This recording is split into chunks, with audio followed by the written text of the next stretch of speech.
ഇന്നത്തെ ക്രാഫ്റ്റ് ദാ ഈ കാണുന്ന ഒരു ഷെൽഫാണ്, അല്ലെങ്കിൽ നമുക്ക് ടേബിൾ ഓർഗനൈസറിനോ ഒക്കെ പേരിട്ട് വിളിക്കാൻ പറ്റുന്ന ഒരു ക്രാഫ്റ്റാണ്. പിന്നെ ഇതിൻ്റെ ഏറ്റവും വലിയ ഹൈലൈറ്റ് എന്ന് പറയുന്നത് ഈ ഒരു കംപ്ലീറ്റ് ആയിട്ടുള്ള ഒരു ക്രാഫ്റ്റിൻ്റെ ആർട്ടിസ്റ്റും എല്ലാം ഞാൻ തന്നെയാണ്. അപ്പോൾ നമുക്ക് ഷെൽഫ് ഉണ്ടാക്കാം, അതിനകത്തുള്ള സാധനങ്ങളെല്ലാം ഞാൻ തന്നെ ഉണ്ടാക്കിയ സംഭവങ്ങളാണ്.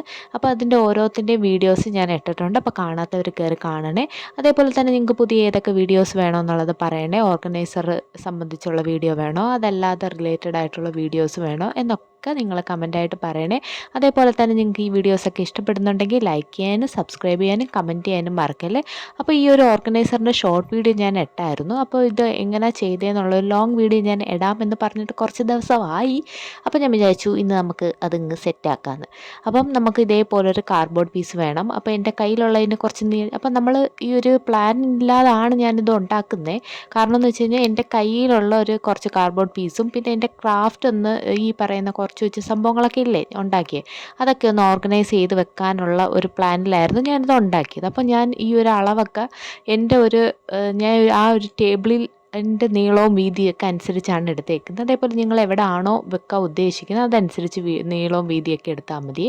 അതിനുശേഷം ഇതേപോലെ അപ്പോൾ എൻ്റെ ഒരു കാർഡ്ബോർഡിന് ഹൈറ്റ് കുറവായതുകൊണ്ടാണ് ഞാനത് ഒട്ടിച്ച് എടുത്തത്. പക്ഷേ ഒട്ടിച്ചെടുത്തപ്പം അതിനൊരു പോരായ്മയുണ്ട്.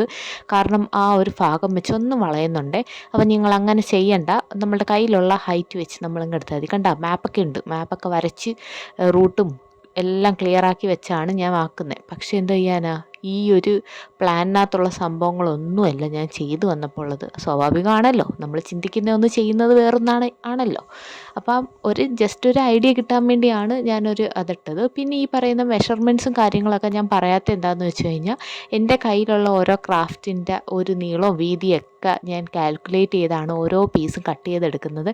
ആ സൈഡിലുള്ള ആ ഒരു ഫുൾ ഫ്രെയിം ഉണ്ടല്ലോ, ആ ഒരു ഫ്രെയിം മാത്രമേ ഉള്ളൂ ഞാൻ അല്ലാതെ കംപ്ലീറ്റ് ആയിട്ട് കട്ട് ചെയ്ത് വെച്ചിരിക്കുന്നത്. പിന്നെ ബാക്കി എല്ലാം ഈ പറയുന്ന പോലെ ചെയ്ത് വരുമ്പോൾ ഞാൻ ഓരോന്ന് കട്ട് ചെയ്ത് ഓരോന്ന് അളവെടുത്ത് അതാണ് ആ ഒരു സ്കെയിൽ വെച്ച് അളവെടുക്കുന്നത് ഞങ്ങൾ കണ്ടത്. നമുക്ക് അവസാനം ഇതേപോലൊരു സംഭവം കിട്ടും. അത്യാവശ്യം നല്ല യൂസ്ഫുള്ളാണ്. അപ്പോൾ ഇതേപോലെ കാർഡ്ബോർഡൊക്കെ ചുമ്മാ ഇരിക്കുന്നവരൊക്കെ ചെയ്ത് നോക്കുന്നേ. അത്യാവശ്യം നമ്മുടെ ക്രാഫ്റ്റ് തന്നെ നമുക്ക് തന്നെ ഒരു ഷോക്കേസായിട്ട് വെക്കാമല്ലോ. പിന്നീട് ആ ഒരു സൈഡിന് ആ കാർഡ്ബോർഡിൻ്റെ ആ സൈഡിൻ്റെ ഒന്ന് മാറ്റാൻ വേണ്ടിയാണ് ഒന്നെങ്കിൽ നമ്മൾക്ക് ടേപ്പ് ഒട്ടിക്കാം, അതല്ലെങ്കിൽ ടേപ്പ് ഇല്ലാത്തവരാണെങ്കിൽ നമുക്കിതേപോലെ കുറച്ച് കട്ടിയുള്ള ഒരു പേപ്പറാണ് ഞാൻ എടുത്തേക്കുന്നത്. A4 സൈസ് അല്ല, നമ്മുടെ ഒരു കളർ പേപ്പർ, ഒരു ബ്ലാക്ക് ഷെയ്ഡ് വരുന്ന ഒരു പേപ്പർ എടുത്തു. നമുക്കിതേപോലെ നീളത്തിൽ ഒട്ടിച്ചു കൊടുക്കുമ്പോഴത്തേക്ക് ആ ഒരു സംഭവം അവിടെ സെറ്റായി കഴിയും. പിന്നെ കംപ്ലീറ്റ് ആയിട്ട് ബ്ലാക്ക് അടിച്ചങ്ങ് കൊടുക്കും. അപ്പം ഇഷ്ടമുള്ള കളർ അടിക്കാവേ, കളർ അടിച്ചില്ലെങ്കിലും കുഴപ്പമില്ല, അതൊക്കെ ഓരോരുത്തരുടെ ഇഷ്ടം. പിന്നെ ഞാൻ അടിച്ചതെന്ന് വെച്ച് കഴിഞ്ഞാൽ നമ്മുടെ ആ ഒരു പാച്ച് വർക്ക് ഉണ്ടല്ലോ, സെല്ലോ ടേപ്പ് ഒട്ടിച്ചിരിക്കുന്നത്. അപ്പോൾ അത് അങ്ങനെ ഒരു വൃത്തിയുടായിട്ടിരിക്കേണ്ട എന്ന് വിചാരിച്ചാണ് ഞാനൊരു ബ്ലാക്ക് കളർ അടിച്ചു. പിന്നെ സൈഡിന് ഫുള്ള് ഗോൾഡൻ കളർ കൊടുത്തപ്പോഴത്തേക്കും നമ്മുടെ സംഭവം സെറ്റായി. കണ്ടോ, മുകളിൽ ഒരു ചെറിയൊരു ചരിവ് പോലുണ്ട്. അത് നമ്മുടെ ആ ഒരു പാച്ച് വർക്കിൻ്റെയാണ്. അതുകൊണ്ടാണ് ഞാൻ പറഞ്ഞത് നിങ്ങളുടെ കയ്യിലുള്ള നീളം വെച്ചുള്ള സംഭവം ക്രാഫ്റ്റ് ഈ ഒരു കാർഡ്ബോർഡ് എടുത്ത് ചെയ്താൽ മതിയെന്ന്. പിന്നീട് നമ്മളുടെ കയ്യിലുള്ള ക്രാഫ്റ്റുകളെല്ലാം നമ്മൾ അതിനകത്തോട്ട് അറേഞ്ച് ചെയ്ത് വെച്ചു.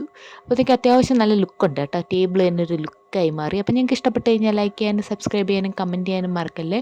ഇതേപോലെ നിങ്ങൾക്ക് ഓർഗനൈസിൻ്റെയൊക്കെ വീഡിയോസ് വേണമെങ്കിലോ അതേപോലെ ഈ ചെയ്തിരിക്കുന്ന ഏതെങ്കിലും ക്രാഫ്റ്റ് നിങ്ങൾക്ക് ഒന്നും കൂടെ കാണണമെന്നുണ്ടെങ്കിൽ എല്ലാത്തിൻ്റെയും വീഡിയോ ഞാൻ അത്യാവശ്യം ഇട്ടിട്ടുണ്ട്. അപ്പോൾ കാണാത്തവർ കയറി കാണണേ. ഇതാ കോഴിക്കുട്ടി ഇരിക്കുന്നില്ല, അതുകൊണ്ട്. പിന്നെ ഇതേപോലെ കൊച്ചു കൊച്ചു ക്രാഫ്റ്റുകളൊക്കെ ഉണ്ടെങ്കിൽ ഈ തറയെ വീഴും എന്നുള്ള തട്ടിയൊക്കെ വീഴാൻ ചാൻസ് ഉണ്ടെങ്കിൽ ജസ്റ്റ് ഒരു ഡബിൾ ടേപ്പ് വെച്ച് ഒന്ന് ഒട്ടിച്ചു കൊടുത്താൽ മതി. അപ്പം അതവിടെ ഇരുന്നോളും കേട്ടോ. അപ്പോൾ ആ ഒരു പേടിയില്ലല്ലോ ഒക്കെ. അപ്പം നമ്മുടെ ഇത് ഫുൾ അറേഞ്ച് ചെയ്ത് കഴിഞ്ഞു. ഇഷ്ടപ്പെട്ട് കഴിഞ്ഞാൽ ലൈക്ക് ചെയ്യാനും സബ്സ്ക്രൈബ് ചെയ്യാനും കമൻറ്റ് ചെയ്യാനും മറക്കില്ല. താങ്ക്